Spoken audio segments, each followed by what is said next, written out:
Hi everyone, it's Shari here with a Simon Says Stamp Whimsical Flowers card. These are stamps that were released for STAMPtember, which I did design, along with the die cuts. I'll be starting my card off with the Circle on a Line die cut, and this is made with a circle, and it comes all together with the circle on a line, and I just clipped it apart with my wire cutters. I've used some painter's tape to hold my die down, and I went ahead and ran this through my die cut machine, and here I'll just peel up the tape and pull the die apart from the paper. And once you do this, this gives you a little border of the circle on a line, and that piece is sitting underneath. Here it is.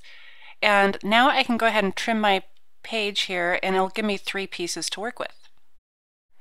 I have cut some additional paper, and I'm using the My Mind's Eye Lost and Found Market Street. Love this paper, really nice, soft, pretty colors. So now I have my pages cut, so I have 3 pieces of each of these papers that I can put together onto a card. I've decided to use the Mint Flourish or flower type panel, a pink stripe with the circle on a line. And to get started, I'm just going to go ahead and grab my adhesive, and I can go ahead and put this onto a white card. This die is really fun because what you do is you're creating a puzzle piece that you get to put back together. Right now I'm putting a strip of adhesive on my white card because I'll be shifting my printed paper panel, say that one 10 times, and I'll go ahead and lay this down on my card, and now I know that that right side will be well adhered. Now I'm putting some adhesive on the back of the little strip piece, and I am using my plus adhesive, and I like how you can just go ahead and run it onto a small piece on your craft surface, and it just puts adhesive on the back. So you get this lined up and go ahead and press it right against that other edge, and now you have a really fun border for your pattern paper. And you can just wipe away the extra adhesive or use a white eraser. And the next thing I'll want to do is go ahead and trim off the excess, and I'll just use my scissors to hand cut this. Now I'm adding adhesive to the panel that will sit to the left, and again I'll run some adhesive onto the card itself. And once I have that ready to go, I can go ahead and lay this right inside the die cut of the other pattern paper and press that down into place. And again I'll trim the excess off with my scissors. There are 2 stamp sets that go with this die, the first being the Whimsical Flowers, and I'll show you how this flower will just sit right inside that circle. And it fits just perfectly in the circle. See if you can get it out of the light so you can see that better. And also the friend circles, so these will also fit just perfectly. I'm starting off with a solid flower, and I have soft sand ink from Hero Arts, and I'll ink my flower up really well. And this is just a plain solid flower, and I'm stamping it right onto the card itself, and this will create a shadow behind my cutout circle. So once I have that well inked, I can go ahead and just press this onto the card,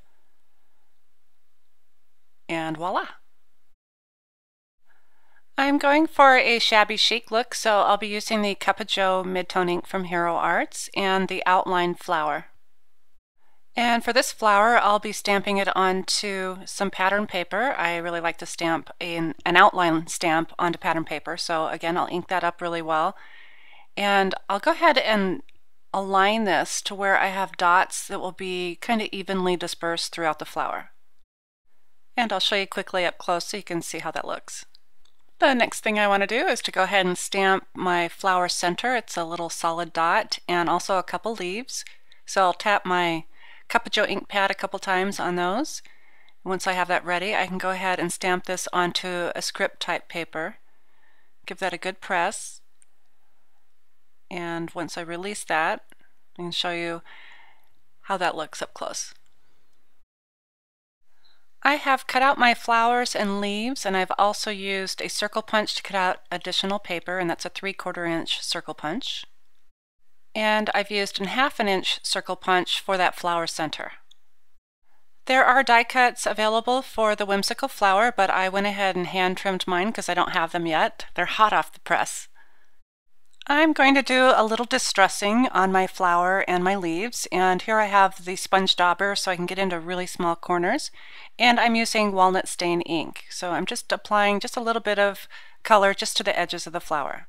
I've added my flower to the card using a foam dot, and I've also distressed the edges of my card just to go with the flower, and I want to show you a really quick tip on how to curl the flower petals up. So I'm just kind of pinching the paper with my thumb and my finger and just kind of running my thumbnail across the petal, and it allows this flower petal to do a little lift. So I'll show you here in a second on a side view.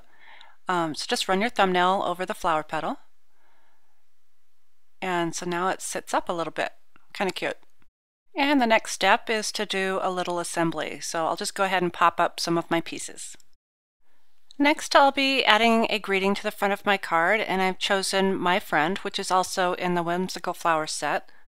And I'll be inking this up with my Cup of Joe ink as well.